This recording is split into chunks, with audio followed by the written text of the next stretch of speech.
제가 주로 즐겨보는 주라기 월드 채널을 보고 있는데 헤네시 케이크가 나오는 겁니다. 그래서 사 먹을까 하다가 그래, 이걸 한번 만들어 보자 생각을 했습니다. 그래서 바로 만들어 보았습니다. 자, 우선 먼저 계량을 해야겠죠. 먼저 계란을 까주고 올리고당 설탕을 넣어줍니다. 그리고 뜨거운 물로 중탕을 해서 올려줍니다. 다음은 밀가루 계량을 해주는데요. 항상 가루는 사용하기 전에 반드시 채를 쳐줍니다. 귀찮아도 쳐야 되죠. 이제 중탕 올린 계란을 휘핑을 해보겠습니다. 저는 기계가 있기 때문에 아주 편하게 휘핑을 할 수가 있죠. 개꿀입니다. 이렇게 휘핑이 완료된 반죽에 이제 가루를 섞어줍니다. 천천히 고무죽으로 섞어주고요.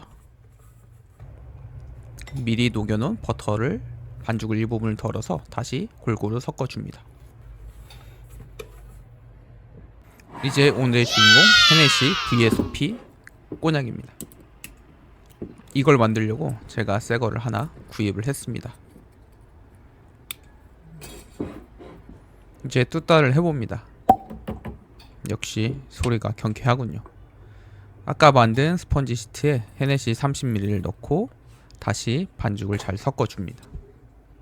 헤네시 케이크이기 때문에 저는 헤네시를 오늘 굉장히 많이 넣을 예정입니다. 잘 섞은 반죽을 케이크 몰드에 넣고 이제 오븐에 넣겠습니다. 그리고 잘 구워줍니다. 스펀지가 완성이 되었습니다. 다음은 흑설탕 파운드 시트를 만들어 보겠습니다. 우선 버터를 잘 풀어줍니다. 역시 기계가 있어서 편하군요. 그리고 벽에 붙어있는 걸 잘 긁어내기 위해서 토치로 한번 데워주고요. 흑설탕을 넣고 다시 한번 잘 섞어줍니다. 잘 섞이면 계란을 여러 번 나눠 넣고 다시 반죽이 분리나지 않게 잘 섞어줍니다. 중간중간 고무죽으로 잘 긁으면서 반죽이 잘 섞일 수 있게 도와줍니다. 그리고 채친 밀가루, 코코아 파우더를 넣고 다시 천천히 잘 섞어준 뒤 생크림을 넣고 잘 섞어줍니다. 그리고 다시 헤네시 20ml를 반죽에 넣어서 완성을 해주면 됩니다. 다시 몰드에 넣어줍니다. 케이크 몰드를 가볍게 툭툭 내려친 다음에 반죽에 평평하게 펴질 수 있도록 도와줍니다. 다시 오븐에 넣고 구워줍니다. 자, 이번에는 시트에 시럽을 끓일 차례인데요. 설탕, 물, 그리고 바닐라빈을 넣고 시럽을 끓인 다음에 얼음물에 식혀줬습니다. 그리고 충분히 시럽이 잘 식으면 여기에 다시 헤네시 꼬냑 45ml를 넣고 잘 섞어주면 완성입니다. 다음으로는 초코 무스 크림을 만들 텐데요. 바닐라빈과 생크림을 넣고 잘 끓여줍니다. 그리고 초콜릿에 부어 충분히 잘 유화될 수 있게끔 섞어줍니다. 저는 초콜릿 무스를 좀 더 단단하게 만들기 위해서 불린 젤라틴을 넣고 잘 섞어 주었습니다. 술이 많이 들어가기 때문에 크림이 약해서 젤라틴을 조금 더 양을 늘렸습니다. 그리고 다시 차가운 생크림을 넣고 잘 섞어준 뒤 랩을 씌워서 하루 정도 냉장 보관을 해주면 완성입니다. 물론 여기에 다시 헤네시 꼬냑 80ml를 넣었습니다. 크림에 넣는 게 가장 맛이 잘 극대화될 수 있다고 생각을 해서 헤네시 양을 상당히 많이 넣어 주었습니다. 이러고 하루 동안 냉장 보관하면 완성입니다. 이제 글레이즈를 만들 차례인데요. 물과 설탕을 넣고 115도까지 끓여줍니다. 팔팔 아주 잘 끓고 있죠. 그리고 여기에 생크림을 넣고 다시 한번 팔팔 끓여줍니다.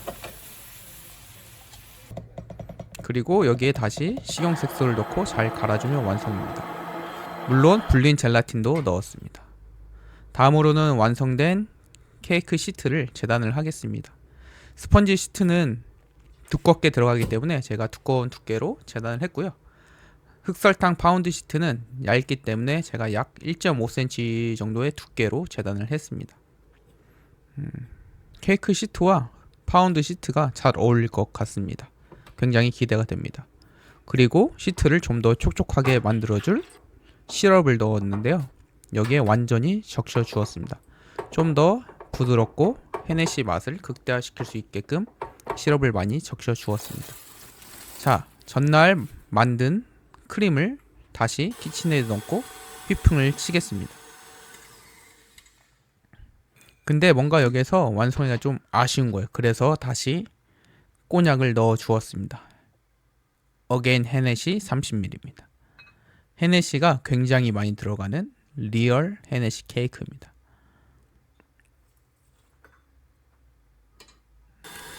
그리고 다시 한번 휘핑을 쳐서 마무리를 해 주었습니다. 이제 각각 만든 재료를 조립하는 몽타주인데요. 우선 스펀지 시트를 가운데 맞춰 잘 넣고요. 휘핑 올린 초코무스를 잘 짜줍니다. 그리고 미니 스패츌러를 이용해서 평평하게 펼쳐줍니다. 자, 그리고 나서 파운드 시트를 올려줍니다. 마지막으로 초콜릿 무스 크림을 전부 다 꽉 채워서 스패츌라로 평평하게 잘 깎아주시면 완성입니다. 이대로 냉동실에 하루 정도 얼려줍니다. 그럼 거의 다 케이크는 완성이 다 되었습니다. 자, 이제부터는 라벨이 필요한데요. 라벨을 떼어주기 위해서 우선 술을 다른 공병에 옮겨줍니다. 그리고 나서 물을 끓여서 다시 헤네시 병에 부어줍니다. 그럼 붙어있는 이 접착제가 조금씩 녹으면서 칼로 조심스럽게 떼면은 잘 떼질 수 있다고 합니다. 그래서 저는 열심히 떼려고 노력을 했는데 생각보다 잘 떼지지 않는 거예요. 그래도 저는 꾹 참고 떼보려고 노력을 했습니다. 칼로 조심스럽게 라벨이 찢어지지 않도록 뗐는데 너무 뜨거워서 장갑을 끼워서 다시 뗐습니다. 근데 이게 생각보다 너무 잘 안 떼지는 거예요. 그래서 열심히 떼려고 노력을 했으나 그냥 포기를 해버렸습니다. 결국엔 생각보다 너무 힘들더라고요. 그래서 결국에는 라벨을 프린트를 했습니다. 여러분도 어떤 일이 잘 안 되면 다른 방법을 선택을 하시기 바랍니다. 100배 편하더라고요. 그래서 사이즈에 맞게끔 프린트를 하고 그 사이즈를 잘 오려 주었습니다. 자, 이제는 병 모양 초콜릿을 만들어 볼 차례인데요. 저는 이 헤네시 공병에다가 랩을 잘 감싸 주었습니다.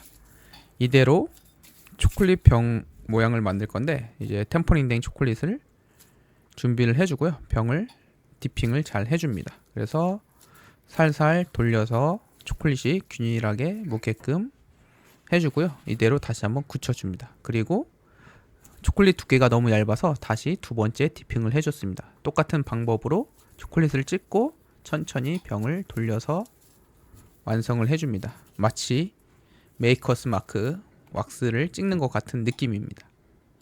이러면 완성입니다. 이제 헤네시 로고가 필요한데 저는 로고를 어떻게 만들까 고민을 하다가 뚜껑에 있는 껍데기를 이용해서 초콜릿을 부어서 굳혀 주었습니다.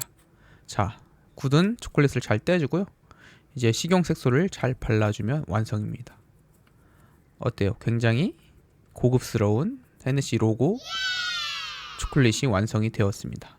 다음으로는 굳은 초콜릿을 이제 잘 떼어줄 차례입니다. 그대로 벗길 수는 없어서 제가 칼로 조심스럽게 반절을 잘 잘라주었습니다. 그리고 조심스럽게 초콜릿이 깨지지 않게끔 천천히 초콜릿을 벗겨줍니다. 붙은 랩이 잘 떨어질 수 있도록 들어가지 않게끔 잘 떼어줍니다. 자, 이렇게 한쪽을 뗐고요. 다른 마저 반쪽을 잘 조심스럽게 떼보도록 하겠습니다. 그럼 이 반절 잘린 초콜릿을 이제 다시 초콜릿으로 붙여줍니다. 그리고 좀 더 매끄럽게 하기 위해서 겉에 초콜릿을 손으로 발라서 이 이격이 발생하지 않게끔 완성을 해주고요. 이제 밑에 부분을 잘 다듬어 줍니다. 철판을 뜨겁게 해서 살살 눌러가면서 매끈하게 초콜릿을 다듬어 주었습니다. 다듬은 초콜릿을 이제 글레이즈를 잘 씌워줍니다. 색깔이 마치 헤네시와 비슷한 색깔입니다.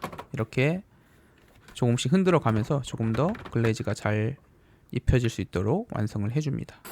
다음은 이제 얼린 초콜릿 무스 케이크를 빼볼 텐데요. 잘 빠지지가 않아서 토치로 살짝 데운 다음에 능물들을 천천히 조심스럽게 빼주었습니다.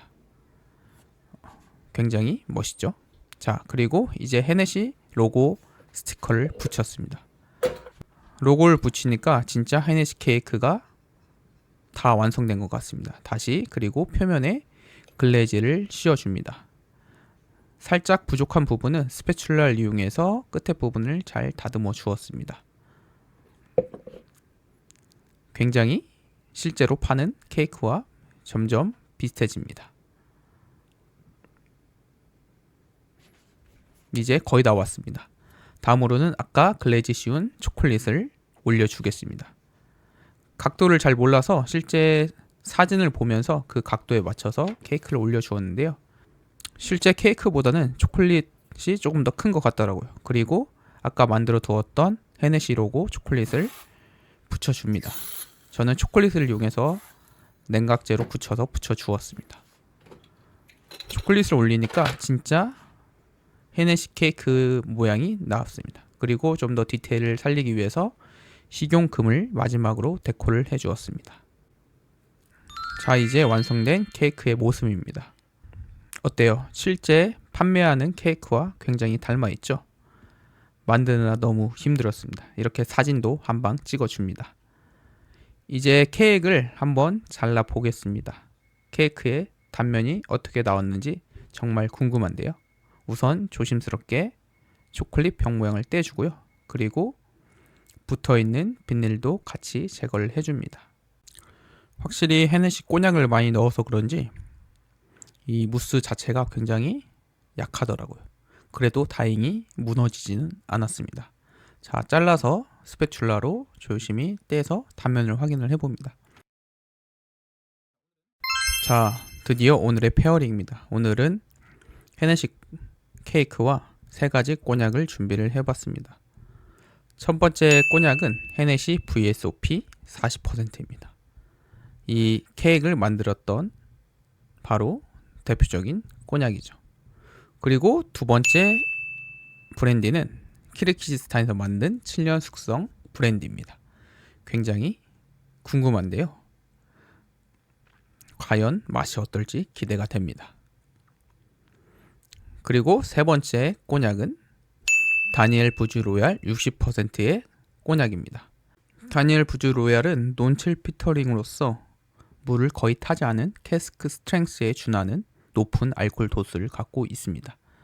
자, 헤네시부터 먼저 시향을 해봅니다. 굉장히 단맛, 그리고 설탕의 조림맛과 약간의 대추 같은 그런 뉘앙스가 풍깁니다. 이제 두 번째 꼬냑인 키르기즈스탄 꼬냑 향을 맡아보겠습니다. 확실히 헤네시를 맡아서 그런지 몰라도 뭔가 주정 느낌이 강했습니다. 그리고 세 번째 다니엘 부즈 로얄 향을 맡아보는데요. 역시 높은 도수만큼 훨씬 더 코를 찌르지만 확실히 좀 더 안정되고 깊은 풍미가 나는 듯 했습니다. 자, 이제 시음을 해보겠습니다. 확실히 헤네시는 향에서 나는 듯한 흑설탕 그리고 대추의 풍미가 강했고요. 맛이 너무 씁쓸하지 않아서 이 헤네시 케이크와 먹을 때 굉장히 조화롭게 잘 어울렸습니다. 물론 헤네시 케이크에 이미 헤네시가 많은 양이 들어있어서 맛이 더 조화롭게 잘 어울리는 것 같았습니다. 확실히 왜 헤네시 VSOP가 가장 대중적으로 많이 팔리고 꼬냑하면 떠오르는 브랜드인지 알겠더라고요. 굉장히 조화롭고 시나몬 향도 느껴졌습니다. 두 번째인 위스키 키르기즈스탄 꼬냑을 마셔보았습니다. 앞에서 헤네시 꼬냑을 먹어서 그런지 몰라도 확실히 맛이 뭔가 부족했어요. 단맛도 그렇고 맛의 깊이가 굉장히 떨어졌습니다. 7년이나 숙성했다고 하는데 숙성 연수도 중요하지만 이게 뭔가 좀 다른 느낌이더라고요. 확실히 원조를 이기긴 힘들었습니다. 그래도 뭐 가격은 얼마인지 모르겠으나 나쁘지는 않았던 것 같습니다. 싸게 맛있게 먹는 술인 것 같습니다. 마지막 세 번째 다니엘 부즈 로얄 시음을 해봤는데요. 확실히 40도에 비해서는 20%나 도수가 높기 때문에 알코올이 들어오는 맛이나 향이 훨씬 강했습니다. 하지만 그 뒤에서 오는 은은한 풍미가 훨씬 더 좋았는데요. 확실히 높은 도수 때문인지 몰라도 피니시가 굉장히 길게 갔습니다. 그리고 여기에 시가 바닐라 그리고 후추 같은 향신료 느낌도 굉장히 좋더라고요. 단 높은 도수 때문에 고도수의 술을 드셔보지 않으신 분은 조금 호불호가 갈릴 수 있다고 생각이 들었습니다. 자, 이렇게 세 종을 먹다가 문득 다른 술도 페어링을 해보고 싶다는 생각이 들었습니다. 그래서 약간의 피트 위스키인 요이치 싱글 몰트 위스키를 가져왔는데요. 과연 피트 위스키는 이 헤네시 꼬냑 케이크와 어떻게 잘 어울릴지 궁금해졌습니다. 저는 요이치 싱글 몰트 위스키를 참 좋아하는데 개인적으로는 피트를 선호하지 않는데 이 싱글 몰트 요이치는 굉장히 맛있더라고요. 케이크와 위스키를 같이 한번 먹어봤는데 의외로 이게 안 어울릴 것 같았는데 막상 먹어보니까 굉장히 잘 어울렸습니다. 뭔가 이 꼬냑의 풍미의 케이크와 또 살짝 과실향이 나는 약간의 약피트의 요이치 싱글 몰트가 너무 잘 어울려서 굉장히 만족스러운 결과였습니다. 오늘의 영상 잘 보셨나요? 다음에도 많은 시청 부탁드립니다. 감사합니다.